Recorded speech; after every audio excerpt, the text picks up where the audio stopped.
Now, Michael Downs, you were born in, Limerick, how long ago? in 1936, 81 years ago. And you're in perfect health. Well, I have two new knees, Doing your knees. a hip, pacemaker, I had major spine surgery, and I have problems with the prostate. And you can still keep up with them in Christie's Harvest, you can. Well, actually, it's a great place for geriatrics and people of all classes and creed, and good fun in the mornings there. What do you talk about? Everything that concerns man in youth and old age. You wouldn't want to be too sensitive there, no? It would be lethal. You wouldn't survive, no? No. Do you ever have a row? Well, there'd been occasions there when he wouldn't adhere to the commands of the chief accountant, Who is? Stevie Goggins. I'm sure he's a quiet guy. To some people. Have you ruined him? You have? Well, he's not exactly. We haven't had him. We're going to have a christening ceremony for him one of the days. What are you going to do with him? Inaugurate him into the Gluggers Club. What's the Gluggers Club? Well, it's along the side of the coffee shop. You'll see a row of high stools, That's right. and it's known as Gluggers Row. And what's a Glugger? A Glugger is a fella that won't partake in our sometimes celebrations. So to go back to where you came from, where did you come from originally anyway? Limerick. The city or the country? I was born in 1936 in Clare Street in Limerick, under the tower. I'm from under the tower. And where did you go to school? Christian Brothers. And primary and secondary, or? Primary and then the vocational school day after that. Okay. And were you there in the Angela's Ashes times? I would. The Angela's Ashes times is interesting. I think that I remember the area particularly, and it was up near the mountain St. Alphonsus, up near the Fathers, and in those years, of course, the state was after. I mean, we were only after more or less getting our freedom from Britain, and it was a very young island, and there was a lot of poverty. There was a lot of unemployment. And a lot of misery generally in certain areas of the city. But having said that, there were great communities. People used to help each other an awful lot. And do you think that the book gave a true picture of what went on? I don't. I think that he. What happened in that area of the city, it was near the docks, and I didn't appreciate what he had to say about his mother. Because his mother must have been an exceptional woman under any circumstances to have reared him, right? And he could have left out certain parts of the book. A lot of people from Limerick didn't like what he said, I think. Well, I didn't like it either. You didn't like it either, yeah. I'd be very proud, and am very proud, of being a Limerick man. That's a fine city, isn't it? It's one of the finest, yeah. So it must be. My mother came from there. But anyway, where did you go to school? You went to school in the Christian Brothers, Christian Brothers, yeah. And what was it like going to school that time? Was it? Well, I'll tell you, I was in class with Jim Kemmy, right, and he was a magnificent hurler, and we used to the hurling and football was the key then, as it is in Christian Brothers schools nationally. But we had there was a cup we used to play for between the four. There was K Lane, St Mary's, Sexton Street, John Street, St John's, and there was one other school out in Thomondgate, Leamy's, I think.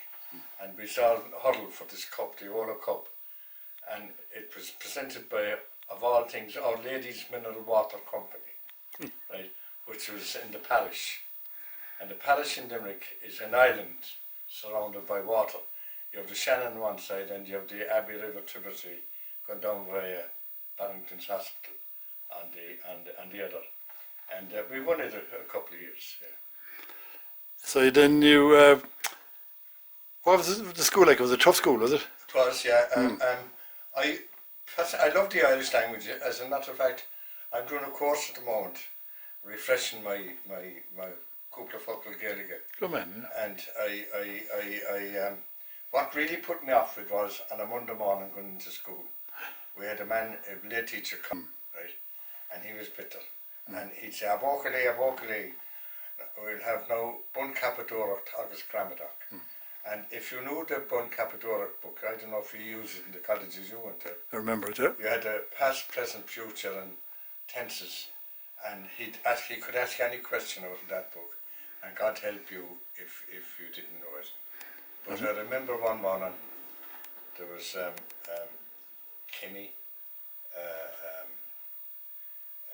myself, and another guy. We were called up, and we went up to the mark, so out with the hand with the leather, right? And Kimmy pulled the hand, and the man got the leather into the balls. Right? We didn't wait, out through the window and away off the yard, gone for the day. Yeah. And what happened when you came back tomorrow? That was all right. My father then, we were afraid, so the three of us were hammered. We were hammered by the teacher, and we were hammered at home for doing it, yeah. How many slaps would you get now? He'd give you 5 of the best. 5 of the best, But the leathers then, in those years, they used to rip the leather and they put coins, fardens into the coin, into the leather, to make it more rigid. But the worst of them all was the rung of a chair. Yeah, the back of a chair. Jesus, that was tough. Yeah. And that was common at that time, wasn't it? Oh, it was. That's the way it was. And then if they'd bring you, if they were bringing you up and you were a bit so, he'd come down and catch you by the ear, the lug of the ear, and lift you up to the blackboard. And if you were anywhere scribbly at all, you'd get a belt in the back of the head. And do you look back in anger at that now, or have you got on? For where I got and where I am today, I'm very thankful to the Christian Brothers. Yeah, and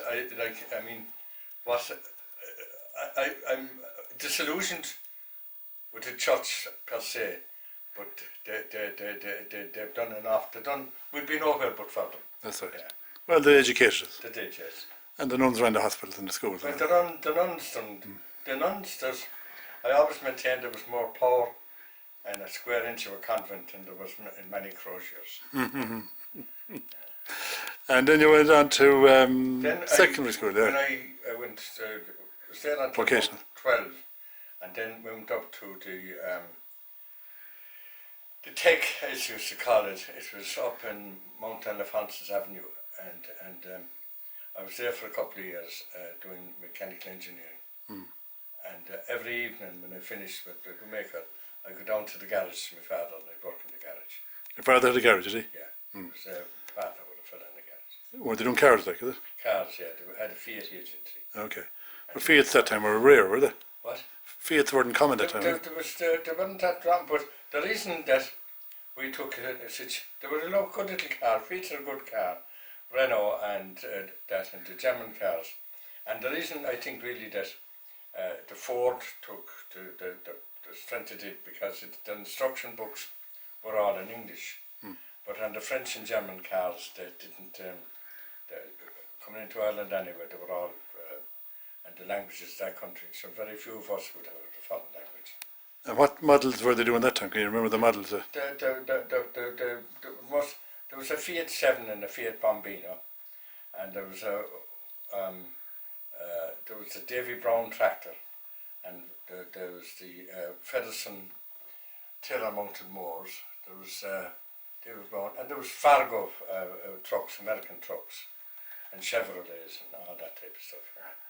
So you went through secondary school then, and what happened after that? Secondary. Well, the tech, yeah, that's secondary, wasn't it? Yeah. Well, it's debatable. It depends on your academic brilliance. That's where the centre. And you had plenty of that. Well, that's questionable.